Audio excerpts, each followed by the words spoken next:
Hi, guys. Welcome back to the Titanic Greed podcast. I'm your host, Reed Stradling. And I'm your co-host, George Taylor. What's up, everybody? Uh, has been a little while since we've really gotten together to discuss the deck. I figure Yeah, it's been a couple of years. it's been a couple of years. That's what it feels like. How's your life been, George? I've seen you've been working out a lot. Oh yeah, I've been pumping iron. How's that whole like fitness journey going? Oh, it's great. We're almost at the 1,000 pound club, and Oh, really? I'm pretty happy with it. What's carrying? Which of the Deadlift three? carries. Yeah, deadlift carries. Nice. Yeah. Huh. Where's bench at the moment? Benches, it's in the mid twos. Oh, It's dang. all right. Mid. Mid two is pretty good.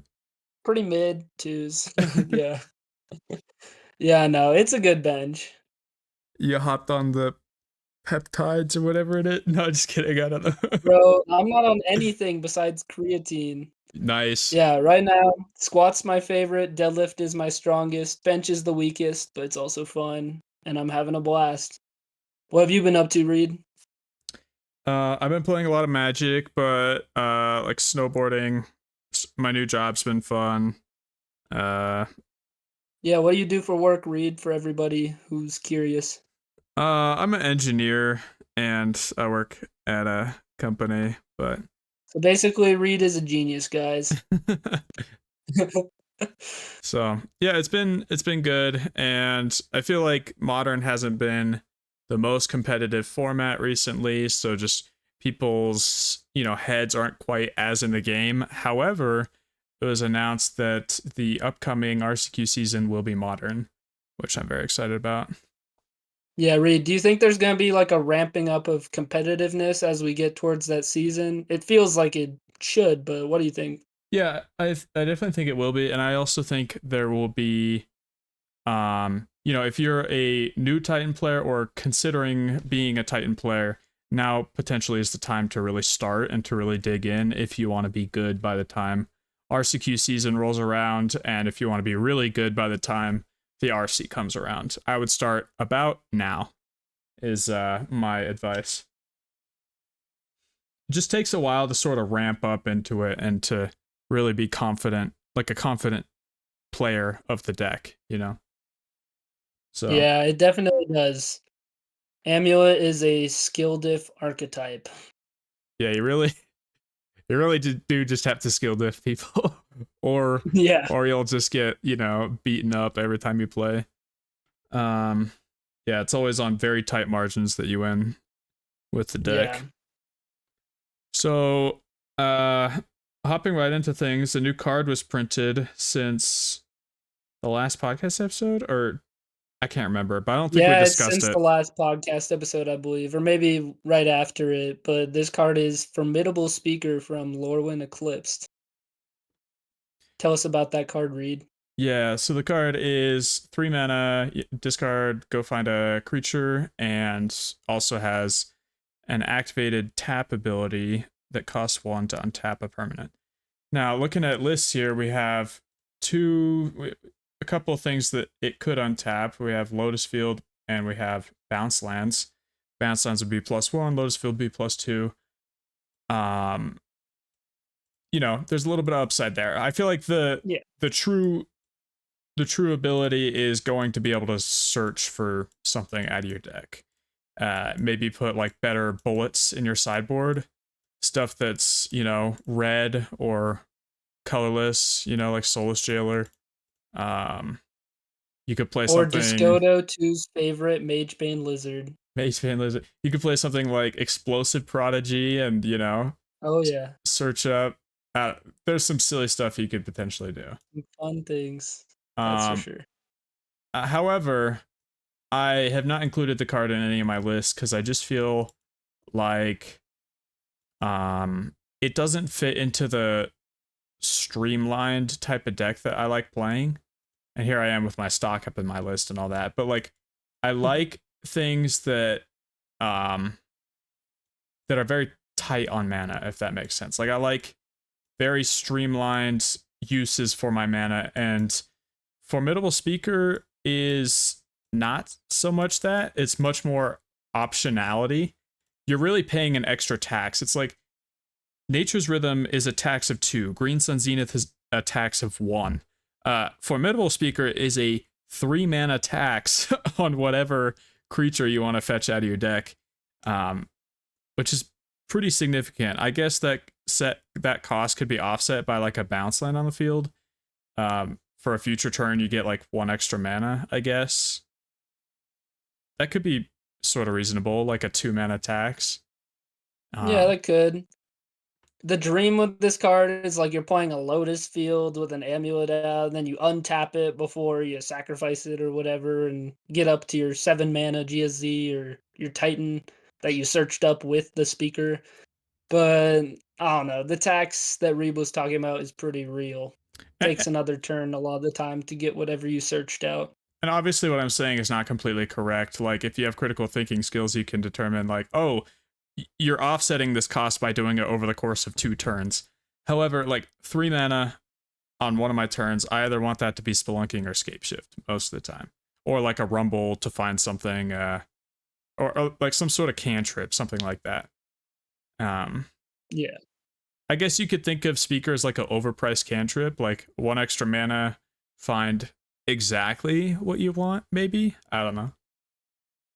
Yeah, like comparing, like let's say that I include speaker instead of an explorer in my deck. Like what is the speaker giving me that explorer is like worse at?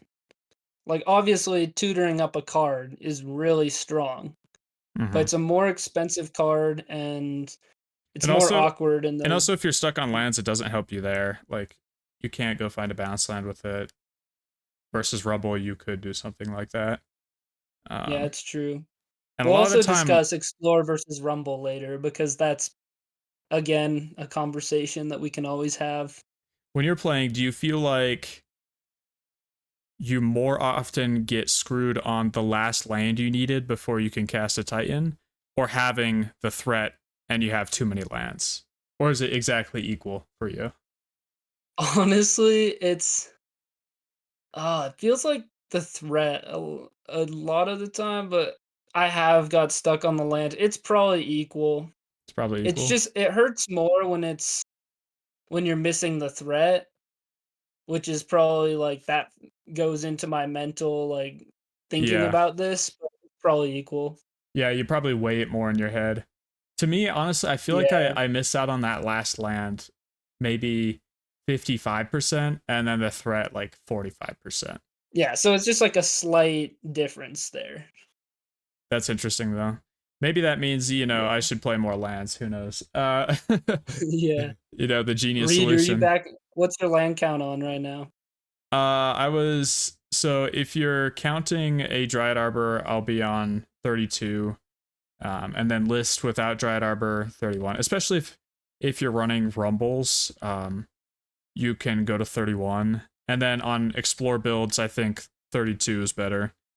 Yeah, Just it's better to at always be 32, cycling. 33 lands with Explorer so you can just get them out with the Explorers and Yeah, I remember during RC Portland, everyone was running 33. Like it was the thing to do. And I'm pretty sure Pete won on 33. Like every single person from the Titan Discord, they were all running 33 lands, and I don't know why we all changed to like 31, 32, but yeah, the Titan hive mind theory. yeah, Back when not like the card hive mind, but the mentality. the Hive mind was a mentality. good one in Titan though. Have you been missing like Mycosynth Gardens at all? I am playing Mycosynth card. Oh, gross. Yeah. It's good. I'm It's a good. Myco lover. Like, I just love those really sweet lines where you grab it at the start, then you graze her in a bounce land with your 2 amulets now and go off. I Yeah. think it's pretty sweet, but it's probably not optimal, honestly. Like another forest would be better so much of the time. Okay, and then let's look at some popular lists recently. And by popular, I mean really performing well. And we have 2 Mhm. players that have been really doing a good job. The first being Mistaken, who is Vinny. Yeah, Vinny. not Vinny Fino, but a different Vinny. Yeah, I'm just looking at some Goldfish results, and it's like challenge 209, second place, challenge 211, Yeah, 25th, not bad. And then challenge 212, fourth place. Mistaken is killing it. yeah, Mistaken's on a roll right now. So, And let's check out the list. first thing that really pops out at you is full rumble. Um, not Yup. three, not two, but four full, the full stack of rumbles, as well as three summoners packs. My suspicion Yeah, there we is haven't seen the 3 summoners in a second. oh, is this and two analysts as well. So Mhm. four scape shifts. So this is really very much a we are doing the graveyard thing plan. Um, no sort of like mid game type of stuff, no like value green suns type of stuff. This is all just find the piece, make the combo happen. And it looks really good. I gotta say it looks clean. Yeah, if your combo deck does its thing, then it should win the game when it does that, so that's probably what it does. See, sideboard with this list is pretty interesting too. Couple of mini sweepers, 2 Vampire's Vengeance, the 3 mana, 2 damage to all creatures sweeper at instant speed. Soulless Jailer, 3 of those to combat the storm decks and various graveyard strategies. I need to read this. So, yeah, permanent cards in graveyards can't enter the battlefield is a very important line on Soulless Jailer, though, for the Titan deck trying to do the graveyard stuff. So, what do you think about that, Reed? Um, about like the Nombo with scape shift, is that what you mean? Yeah, since isn't that like one of the really nice ways to win against some of these Yeah. unfair decks that can overpower a single Titan? So I get that you can read Soul's Jailer and be like, oh, I'll bring this in against this graveyard deck and this graveyard deck. I'll be honest, I think you don't bring this in against literally any deck except for Ruby Storm Ruby? only. I I, could see that. I think it just doesn't provide enough value on the board against graveyard decks. It's like Goryo's can just, Riddler Ephemerate or Frog Riddler Ephemerate kill you, uh, like playing a Solitude control game, and you have this stupid Soulless Jailer on the field, and you're like, okay, like, when does this game get good, Uh, like, Goryo's is not so dependent on their graveyard, and neither is most of the other, um, graveyard decks in the format. So I really think Soulless Jailer is just meant for Ruby Storm, at least in my opinion, because you just need something on two that you can cast. And it not being red mana, such as Magebane Lizard, means you'll be able to cast it more often, more consistently. You can cast it off of your Eldrazi spawn you make with Rumble, so you could Rumble into a Jailer, have like some handwear battlements on the field or something, and still be able to cast Soulless Jailer. So to me, that just seems really valuable to be able to do all of that and not rely on like, oh, I need white mana for Orange Chant that's untapped somehow on my opponent's turn and doesn't make my mana base terrible. Or like, Yeah. or the same with red, like everyone Mhm. thinks red is so easy to get, but really the only untapped, the only red you have in your deck, obviously not counting Lotus Field, because who is Voltage. And then lotusing? there's Vestiges, but Yeah, you got Vestige Gruul Turf, and Gruul Turf is pretty difficult on turn two to make it untapped unless you already had a good start in the first place. So, I don't know. yeah. And obviously Lotus Field isn't gonna count for an early red source because you're not just gonna kill all your lands to play whatever thing it is. So, Soulless Jailer won me a match this week, and I also lost a match with one on the battlefield, um, just because it got wear teared, and my opponent had the nuts for the rest of their hand.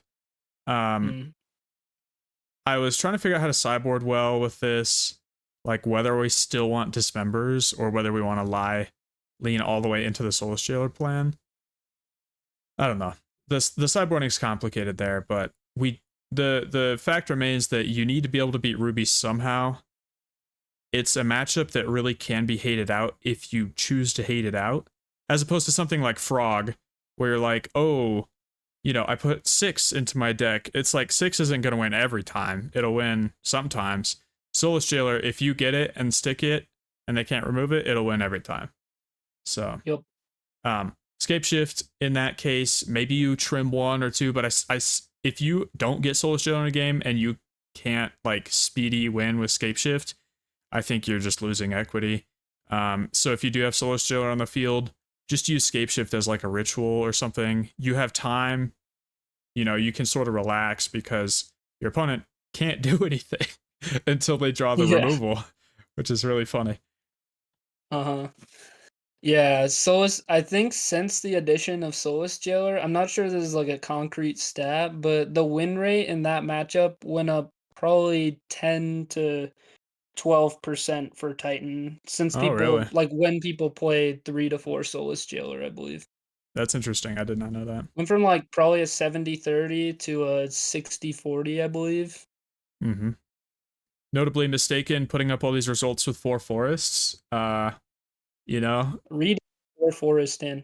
I I love this layout. I love playing four forests. It just feels like home.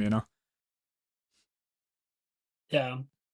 It's Okay. good to have early green sources in this deck because a lot of times you'll just realize I'm playing these utility lands that I maybe shouldn't play because I can't cast my Grazer Spelunking start until like turn 2 and then turn 3 Spelunking, which is not as fast, obviously. Mm-hmm. So I really think the main thing I want to focus on for this deck that you should also, you know, if you want to look at this deck and be like, what's the most impactful thing? The most impactful thing is the four Malevolent Rumble. And I think it makes sense over Green Suns right now because uh Boros and Ruby are two really big players, and Green Suns is pretty bad against both of those decks. Whereas Malevolent Rumble gives you it's just a cheap spell that keeps your stuff flowing, keeps the deck like smoothly flowing under your fingertips in such a way that you can, finagle situations easier against those two really fast decks. And the sideboard, you may think, oh, like Boros is really popular right now, I should play sweepers. I encourage you to think about how useful your sweepers are actually when you draw them and cast them, because recently I have been losing after casting sweepers, um, like just pretty quickly. Like Boros players know how to play around sweepers super well. They are so used to it. It happens to them in like every game. So they're always playing around sweepers. They're always going to find a line that requires them to put the least amount of gas on the board in order to kill you at the exact same time that they would. So a lot of the time, I don't feel like you're actually going to get there with sweepers. Though notably, I would recommend instant speed now that I think about it. The Vampire's Vengeance, that makes sense to me, it being instant speed, because you can get So you them. think that if you're playing a sweeper, then it should be like even if it's Pyroclasm, which is 1 less mana sorcery speed, the instant speed is just better because of what they're doing on their turns? Yeah, I think so, especially with the curve of the Mistaken deck. It's like Mistaken has a ton of 2 drops. So you can cast your 2 drop and then have your 3 drop up for the following turn. Whereas Pyroclasm, you'd have to choose between the Rumble and the Vengeance or whatever. So yeah, I just talked myself into this like literally just now, but if you were to play Sweeper, I think it should be instant speed. Kind of funny. Fair. Yeah, I don't have anything else on this list. We can take a look at Nathan's real quick too. Yeah, let's take a look at some Nathan of the Guilt Leaf, RC champion, stud. Yeah, let's see what's in here. We got some classic Nathan stuff in here. This is a pretty, I would say pretty similar list to what he Mm-hmm. won with. Couple new additions and swap outs in the sideboard. One thing I'd recommend doing also to players out there is don't try to mix and match these decks. Like don't be like, oh, I'm gonna play 2 Green Suns, 2 Rumble, you know, try and mash it all together, because the sideboard, the main board, these are built very specifically to play well together in the specific deck list.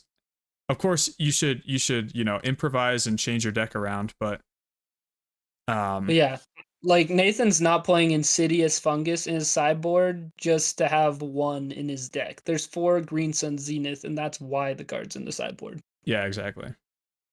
As well as other like more nuanced stuff like these sweepers being 3 mana and the rumbles being 2 mana, just stuff that you wouldn't necessarily see right away, but that the builders of these decks have thought about or, you know, naturally felt feels right and put it in their deck, you know? Yeah, the builders of these decks, they're up late at night just stressing about this. I'm just kidding. Nah, they think about it a lot. I'm happy that the trends to cut Vestige or to cut one saga have not actually caught on, or Yeah. that we're here in this day and age. We're like, yeah, we should play 4 of each of these. They're insane. Because there were definitely Yeah. times when people were cutting down on them, and I was like, that's a little ridiculous. The 3 Urza's Sagas was really sad to see because it's the best game 1 card in the format. Nathan's also a big proponent of keeping them in every matchup and just not I ever am too. siding them out or siding out pretty much any lands. And I've been playing that way a little more, like just not sideboarding much for Boros, and it's been working out okay. You know, like my win rate there potentially marginally higher than it was when I was trying to sideboard more stuff. So, Yeah, um, I think, like, sometimes they'll have the tear for your Saga, but if they don't, the upside's so good. you see the Strix Serenades over here in this side. Spicy. Counter artifact, creature, or planeswalker. So the meta right now is very combo dependent. It's like Ruby, Neoform, Titan, uh, Living End, Gorios, all these things that can sort of one shot you, and you need to be able to counter the one thing. So I feel like Swan Song might be the better choice for like a blue card like this. I'm wondering why we're playing Strix. I think Strix Serenade is better against Ruby Storm, like, because it counters both enablers in that deck. I don't But you count have to Artist have Talent that mana much because up it's to slow. counter their enablers. Like if they landed on 2 and you don't have blue mana, and then you try and hold blue mana later, you can't counter it. Whereas Swan Song would be able to just counter their first Manamorphose or Ritual or whatever. Uh, and you're able to get away with a little more, I feel like. Yeah, but they'll probably just kill you a little later. That's fair. Enchantment, instant, or sorcery. Yeah, okay. I think to me, neither of these really make sense. The card that I want Yeah, is I Mana wouldn't play Leak. either. I play a lot of Vintage Cube, and Mana Leak is like one of the best possible counter spells you can take in Vintage Cube, especially for off-color decks. And boy, are we off blue, you know? Like we're not necessarily the most blue deck. This is a mono green deck with some interesting lands. And I just don't find it that difficult to have the 1 extra mana. Uh, so I feel like if you want a stop sign effect in your deck, in your sideboard, that you can just end your combo opponent. I really like Mana Leak. In fact, I won my match against Mistaken earlier this week by mana leaking like an analyst after Mistaken pacted for it or something Oh ridiculous. man, that's so evil. It was kind of silly, but yeah, I've been running 2 in the side just because I've really been enjoying the concept of it. Yeah, what's next, Reed? We adding Psychic Frog to Titan? Yeah, Psychic Frog Titan. Yeah. I have been thinking about what you could potentially add to the side because I feel like despite me never putting Formidable Speaker in my deck, and probably I never will, I still have been thinking about like what can I grab with Speaker that would really break the deck. Um, Yeah, like, is grabbing Elish Norn with that just good enough inevitability against the Blink decks to play? could be. Maybe I should test that someday. That seems Yeah, I think that'll be pretty cool. interesting. Yeah. Yeah, that seems really interesting. What else? Duh. There's some interesting stuff in my list. So I decided in this list, which I'll probably play in my next challenge, and I really like the 3 packs because having 4 scape shifts and you always need to be able to combo them. Um, if you hit a pact off of one of your rumbles, you still get to win the game, which to me that seems really Yeah. good. Yeah, Hmm. so that's protecting you against that, and then also those 3 land scape shift kills with a pact in hand are really sweet. That's a They're kind of really a way to nice. steal win. Yeah. I think it's also a really good meta to be pacting right now. It was really rough for a bit there, but like Frog doesn't exist. To Jeskai's make on the mid-range kinda yeah. downturn. Like it's a good time to be pacting, and you can sort of get rid of that Green Sun's tax at the moment a little bit. You can sort of you can risk a little more. You can put a little more on the line in this current meta. So, and speaking of putting more on the line, like it's very combo focused at the moment. Like the only sort of mid range value threat that most people are playing is six. And to be honest, I don't even know how good six is, but like everyone's just playing it as their sort of bridge creature. Um, it works well enough. Oh, it looks like Nathan's running some other stuff. Nathan's got the Yeah, keen-eyed oof fungus Nathan loves the toolbox. and tracker. Wow. Hmm, Yeah. Nathan that's is interesting. A quite the lot of toolbox boy. threats, sideboard. Oh, I didn't even notice these two rumbles over here on the side or in the main. Oh, I thought Uh, you said there were side rumbles. so two rumbles, four GSC, three scapes. Only okay, two packs, and the minstrel in the main. There have been a couple spots this week where I'm like, okay, Greenstones for minstrel here wouldn't be so bad, but it's never so pressing. It's always like, it would be okay, but I don't know if I want to add a whole creature to my deck for that. I don't know. Yeah, it's a cost. So yeah, if I were to play a list, I'd probably lean towards the mistaken list. I'm cutting the sweepers, but I might bring them back. Maybe they're better than Mana Leak and the fourth Soulless Jailer, which I added. Yeah. Hey, Reed, I think it would be good if you, like, talked about your sideboard philosophy about, like, how only a portion of your cards are actually, like, widely useful. Like, you Right. remember that? Yeah. I could redescribe that. Yeah, So yeah. this was on stream earlier this week, and this is just sort of my personal philosophy with how I build my sideboard, and it sort of comes in waves of where like there will be really good mid-range metas, such as like Jeskai, Frog, uh, other value accrual type decks are really quite popular in the meta.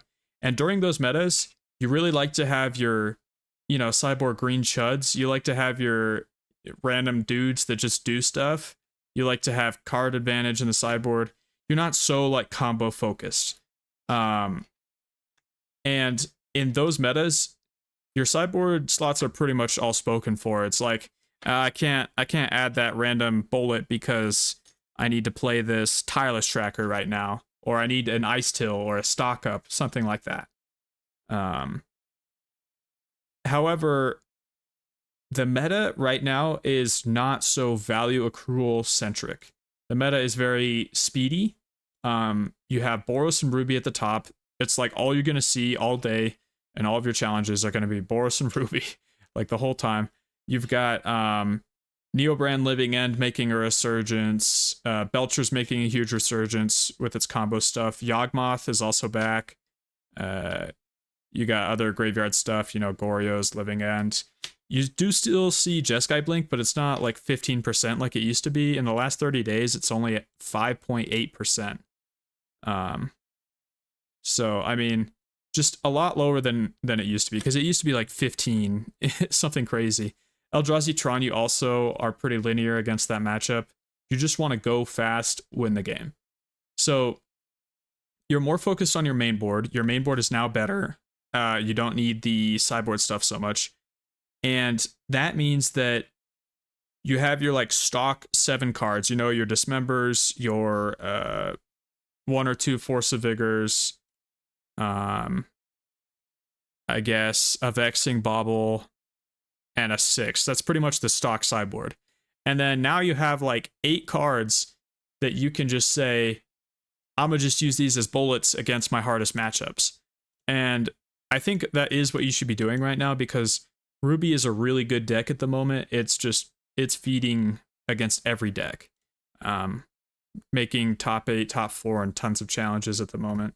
So I really think just playing a ton of Soulless Jailers It looks irresponsible, it looks gross, it looks like cope, but you're allowed to do it right now. You don't have that many things you're bringing in for most of your matchups. Like most of your matchups are just resubmit the main deck, keep it simple. Like don't go too crazy with like, oh, maybe this card will be good in this specific corner case.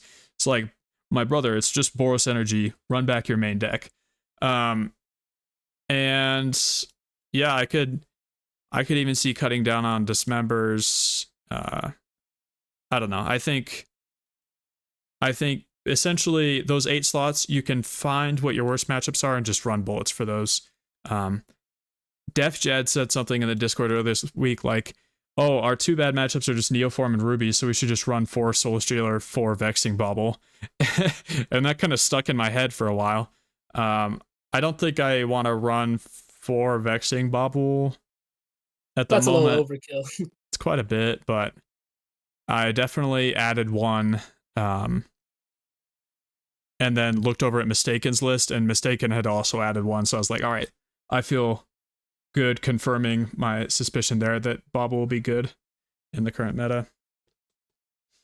Yeah, I feel like Bauble is one of those cards that it cycles itself if it's not good, like when you play it, and the power of that card stopping like half of entire decks is insane. So I definitely recommend playing 1 to 2 in your sideboard if you're not. Yeah. That's pretty much what I got for Titan. Do you have anything else? Anything you've been experimenting or thinking about? Nah, I don't have a ton right now. So yeah, if you have any questions, feel free to submit them to the show or message us on Discord, and we'll be able to get those in the next episode. I want to talk about standard because it's been really fun recently. Yeah, let's talk about standard. What has been going on in that format? So I've basically just been playing a ton of different decks. I tried the Is It Prowess list this week, the one that's like Mhm. Boomerang Basics and then Wild Ride or a bunch of Burst Lightnings, that sort of stuff. I went 4-1 in my first league, and then the second league I played against 4 green decks straight. I just lost every single match. And I'm like, okay, this deck Yeah. doesn't win against green decks. I don't think it's very reasonable to play. Um, Okay. but I think Landfall is the best at the moment, or Landfall or Excruciator are sort of tied for best. Um, Excruciator being the breakout deck from the Pro Tour this last week. Super fun Pro Tour. Yeah, Like, one could argue that the Is It Spellmentals deck was more of a breakout deck at the Pro Tour. Do you think that one is like sustainably good? uh, yeah, it was a huge breakout deck, and they had something like in the 70s, like low 70% win rate, which is, I mean, think about it. To maintain 70, that's like you win With like 7 out of 15 10 players, matches. 7.2 and they out of all made 10. day 2. So you're averaging 7-3 or something, higher than Yeah. 7-3. That's absolutely nuts. Um, yeah, I think that's super impressive. Me personally, and I could totally be wrong on this. My opinion on standard should not be, taken as prophecy, but I think that it's just not gonna stand the test of time very well. Um, I got destroyed by I ran a league with it and I just got destroyed by Rest in Peace like every single game, or like other graveyard hate. And I'm like, wow, that's just really brutal. And sometimes your opponents just win with, you know, they don't necessarily always need creatures to win or a lot of creatures to win. But I think it could be a fine deck. It's just mulligans are hard, playing it's hard, enjoying it's hard. It's not like the most exciting deck to play unless you're Yeah. really a Delver type fan. What do you Um, think are the funnest decks to play right now that are competitive? to me, Cub is really, really fun. I think Cub is Yeah. not like at the top right now. It's a little lower because everyone's running removal, everyone and their dog. And by everyone I mean like Excruciator and Lessons. Like they just have so much Thoughtseize stuff in Excruciator and removal. And then Lessons, all the removal in the world and your counter spells. You're just gonna have a hard time getting through with Cub. Uh, so if you're a Titan player and you're like, oh, I want to play green and standard, I feel like Landfall is probably the move for you. Um, just super naturally powerful deck. Every landfall deck switched over to 4 sapling nursery in the main board. It used to be a sideboard card. They all put it in the main because it's like the most busted card. Not the most busted It's card, but like absurd. it is the most busted top end card in the deck for sure. Yeah. Um, Excruciator does crazy stuff, and Lessons is Lessons. I think Lessons Mhm. is a little weak to Excruciator, but it maintains good matchups against so much of the meta that I think it's still just uh still at the top of its game, not really falling off anytime soon. Yeah, I think it's pretty great right now. I played Um. Boros Dragons. It was a little clunky. Um, Oh yeah. it's just like you have to draw what you need or you're done. As opposed to these other things where you can sort of get card advantage and like scry, surveil, whatever. Like Yeah, I'm Dragons is like just like consulting or you have to yeah. hit your dang dragon hawk off the top or you die. Like like it's rough sometimes being the Dragons player. Um Yeah. Might Form Harmonizer, that teamer combo deck that Tony Portolon took to the finals. That one was a cool one. I don't know if that's one that'll stand the test of time though. I was expecting it to last a little longer. I just haven't seen any of it. It's been Yeah, I'm looking at the Goldfish popularity and it's down there in the 20s at least. the Azorius Flash deck looks really cool. Like that looks like a That deck is nice sweet. tempo The High build. Noon one? I really wanted to be good at it and play it, but I just don't like the fact that it hard loses to mono green and also hard loses to any Demir variant. Like every single Demir variant Yeah. is brutal for it. So as long as you don't face those two, which are like, you know, 10, 25 plus 8, 33% of the meta, you're good. So just hit the other 66 and you're fine. Um, Yeah, hopefully you just play against the other 66. yeah. Where did Sultai Reanimator go after some strong performances early in the season? Yeah, Sultai Reanimator just dropped off the face of the earth. It had like 33% win rate. And I don't necessarily think it's because the deck is bad. I think it's because good players realize that the combination of deceit and what's his face? Where's the dang excruciator Spider-Man? deck? Yeah, Or deceit and Spider-Man is pretty much just the most powerful thing you can do. And you don't really like it is one of the most powerful 2 card combos in the meta. it's absurd. And you should just build a deck around that. Like, you don't necessarily need Doomsday Excruciator in this deck for it to be broken. Like, you could do something else. It could be Bringer or whatever, and Deceit Spider-Man would still be absolutely busted. I just think Doomsday is probably a better finisher than Bringer. Hard to say though. Yeah, do you think there are any bannable cards in Standard right now? No, I think Standard's perfect, man. Like, as much as I love Modern, I have to say Standard is just better right now. Like it's it's fresh. All of the decks are fresh. Yeah. It's changing around, but not like too fast to where it's where you can't really keep up with it. Like it's changing around at a good pace, and every game is different and exciting. I'm loving the format right now. So yeah, great time to play Standard. Um, like peak Modern was probably better. Like there was a period Yeah. where Modern was just insanely good in the last year or so, but um, at the moment, Standard is overshadowing Modern. However, I think there will be some new innovation once the great minds start focusing on Modern and breaking it again with the RC season coming up. Yeah, and there'll be some new sets as well, so we'll see what happens. Yeah, that's pretty much everything I got. Uh, Yeah, I think Standard's really healthy right now. Diverse meta game. You can play Jeskai Control, you can play Is It Lessons, Cub decks, Landfall, all types of mid-range and Excruciator combo. It's a good time. I will say I also tried Dom Harvey's Precioso on Moto. I tried his what was Oh it yeah, he got called? second with something. Yeah, Blue Red Elementals. No, wait. Oh wow, he played that too. Is it? He's been playing a lot of standard. Dang. Well, oh wait, no, that's a while ago. Oh, like, Anyway, is it elementals? oh yeah, there it is elementals. Yeah. Um, I think this deck is pretty powerful. I don't think it's broken or busted, but I think it's pretty powerful. And definitely, if you like playing with the elementals, and you just want to play pure elementals, not like spelementals or, Deceit Spider-Man or anything like that, that this is the type of build that you want to go with. Is it like Ashling Flamebreaker? You don't need the Ashling's commands. I think those are bait. Those are just bad. A bunch of bounce offs and Winter Night Stories, and you have a good deck. Like, it works really well. So Yeah. I'll be playing. Oh, I did also want to say that I went to 2 store championships, did not win or even go positive at either of them, but and I played lessons at both of these.